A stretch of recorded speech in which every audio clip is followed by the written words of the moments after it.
Google's first stab at a foldable phone with the Pixel Fold wasn't quite a home run, but it at least gave consumers another option beside Samsung's foldables.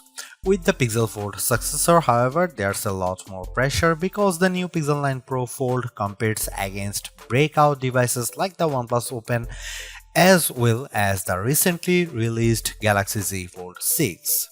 Using this opportunity to improve upon the shortcomings of last year's Pixel Fold, Google has given its newest notebook-style foldable phone an extreme makeover as well as a name change to better align with the other Pixel 9 phones in its lineup. You get the largest display yet in a foldable at 8 inches, a brighter screen and numerous camera upgrades. Google's also banking on new AI features to hopefully propel the Pixel 9 Pro Fold over its foldable rivals. In my Pixel 9 Pro Fold review, I will tell you if all the new changes are enough to give this device that prestigious title of Best Foldable Phone.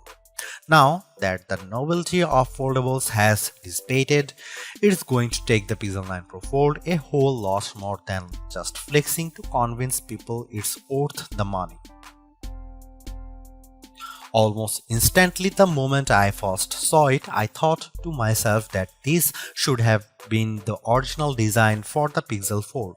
I am struck by the improvements, specifically by the new aspect ratio, sturdier hinge design, subtle crease, and the smaller bezels around the main display. There is also the new camera arrangement on the back, which ditches the horizontal bar in favor of a rectangular cutout.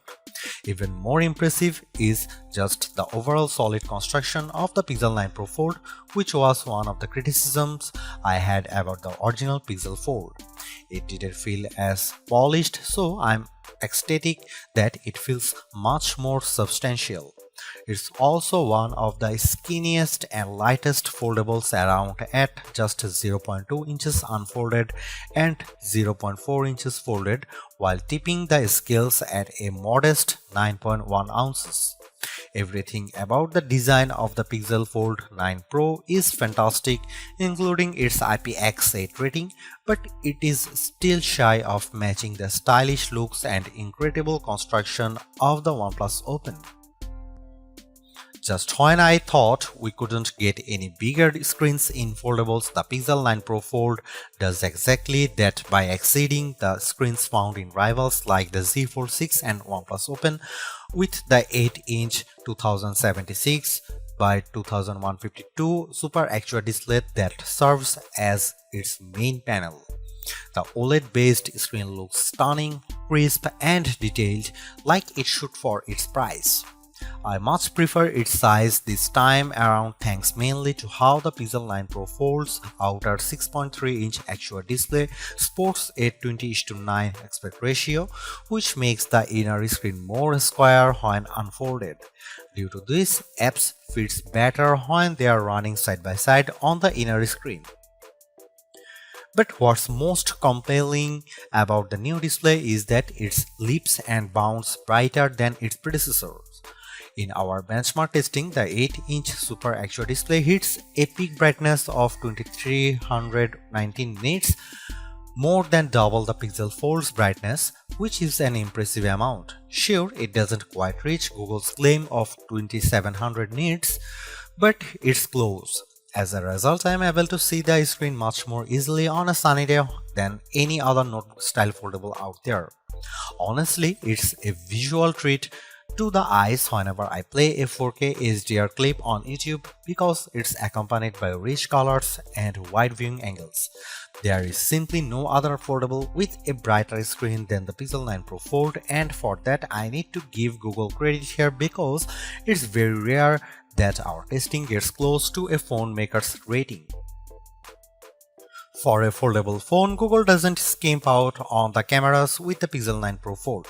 On paper, the specs seem all too familiar: a 48MP main camera, 10.5MP ultra-wide, 10.8MP telephoto with 5x optical zoom, and a 10MP selfie shooter. However, there are some minor differences related to their aperture and field of views that benefits the Pixel 9 Pro Fold. In addition to a robust camera system, I really enjoy the Pixel camera app because of the shooting modes it offers.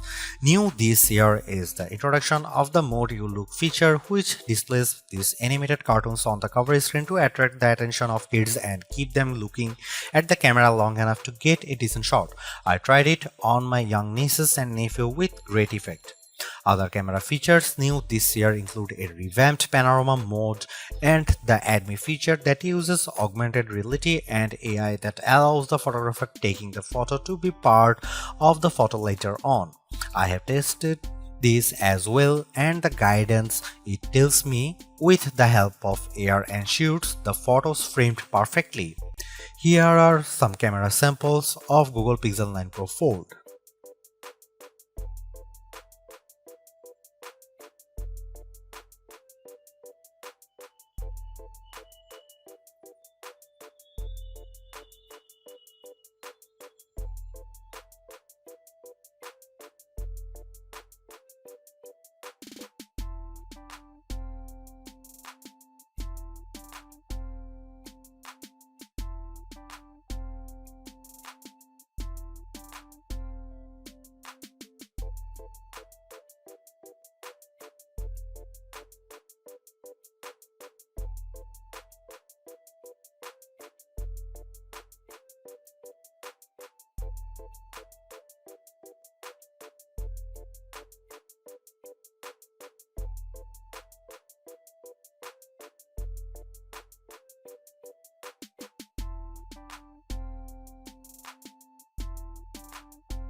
Last year's Pixel Fold was in a predicament because it launched before the Pixel 8 lineup, which kept it stuck with an older Tensor G2 processor. This time though, the Pixel 9 Pro Fold is powered by the new Tensor G4 chip and paired with 16GB of RAM.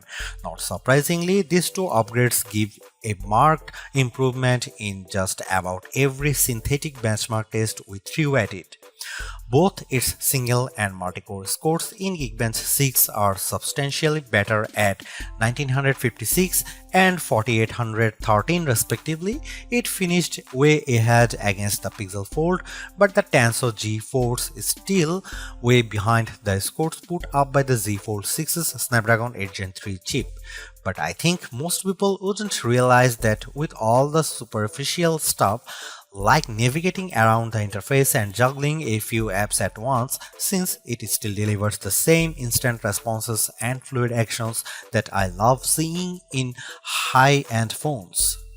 When it comes to graphics processing, the Pixel 9 Pro Fold is still nowhere as smooth as the Galaxy Z Fold 6 with 3D Marks Wildlife Unlimited test. The 55.72 FPS rate it averages in the test pales in comparison to the smoother 112 FPS rate of the Z Fold 6, while also coming up short to the OnePlus Open's average of 84.8 FPS. Luckily for me, the games I play religiously, I don't see any major hitches on the gameplay in Age of Origins, even when there is an intense action happening on screen. Google's silicon has yet to eclipse what Qualcomm and Apple has shown us, but I am not bummed by this because quite frankly the Pixel 9 Pro Fold feels and performs like a champ with the things I do on the daily.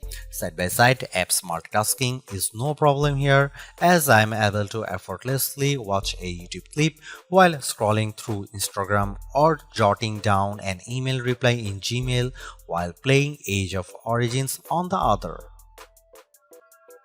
Usually, whenever a phone ends up getting a smaller battery than its predecessor, it's because of it trying to be thinner and lighter.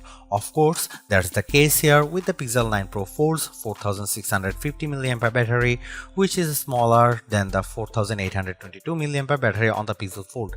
Lucky for the Pixel 9 Pro Fold, the Tensor G4 appears to be much more power efficient. In our battery benchmark tests, the Pixel 9 Pro Fold manages to last 11 hours and 36 minutes in one pass of 4 tests, which is more than an hour longer than what the Pixel Fold eked out. There is no denying that it's a win for Google here, but I was hoping for a longer lasting battery because of the Pixel 9 and Pixel 9 Pro XL both achieved significantly longer times than their predecessors, but to be fair, it actually lasts longer than the time posted by the Samsung Galaxy Z Fold 6 and just a smidge short of the OnePlus Open's time. The Pixel 9 Pro Fold features 21-watt wire charging through its USB-C port, and in our testing yields 18% of battery with 15 minutes of charging, which then reaches 38% in 30 minutes. That's actually short of Pixel Fold's reach of 23% and 47% with 15 and 30 minutes of charging respectively.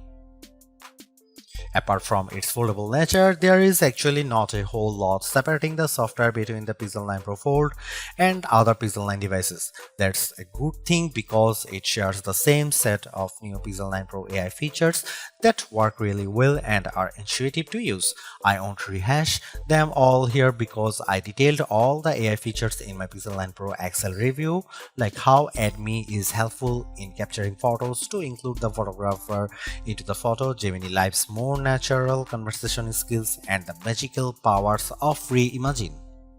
These AI features truly set it apart from other foldables mainly because they are simple and intuitive to use. There's also more focus around generative AI and how it changes up the way I edit photos. For example, Pixel Studio lets me create custom images all through descriptions I provide in a text prompt. There is also the Reimagine feature that's part of Magic Editor, which realistically adds new elements to my photos by simply describing what I want. And finally, I love how the call notes makes it a breeze for me to remember what went on with phone calls because it transcribes and summarizes them for me. Quite frankly, the AI features are what makes the Pixel 9 Pro Fold special among foldable phones.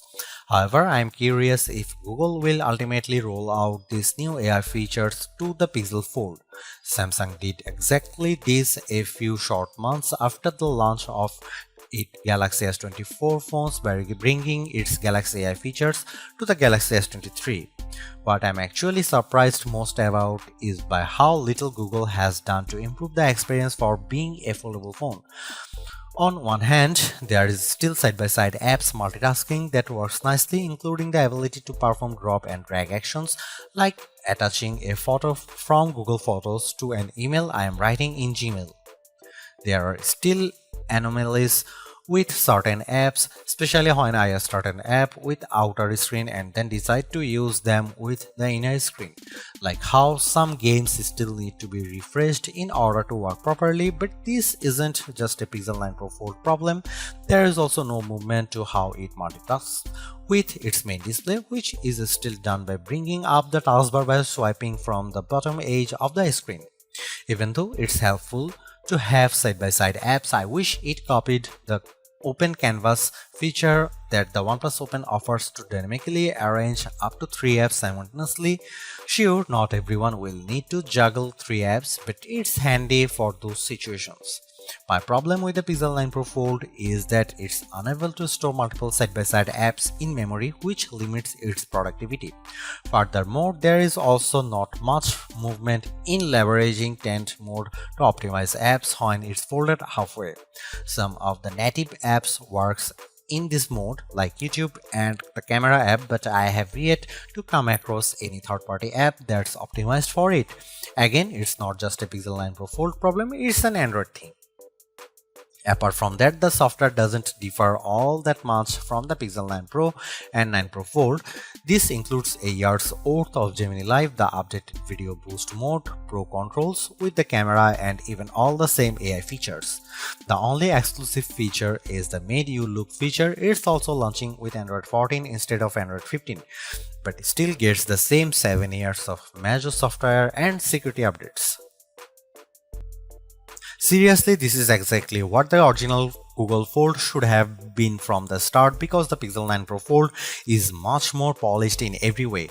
Its new redesign makes it look and feel like a more modern foldable, but I was expecting so much more to justify at $1,799 US cost.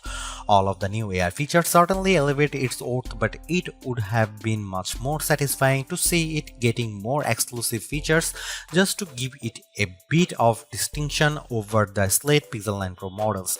I am also disappointed that the camera upgrades are minimal at best and how the overall software experience doesn't change all the much functionality.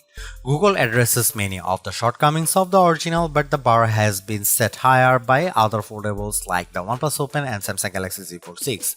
Needless to say, it's much better than its predecessor, but it still comes up short of matching the value that its contemporaries offer.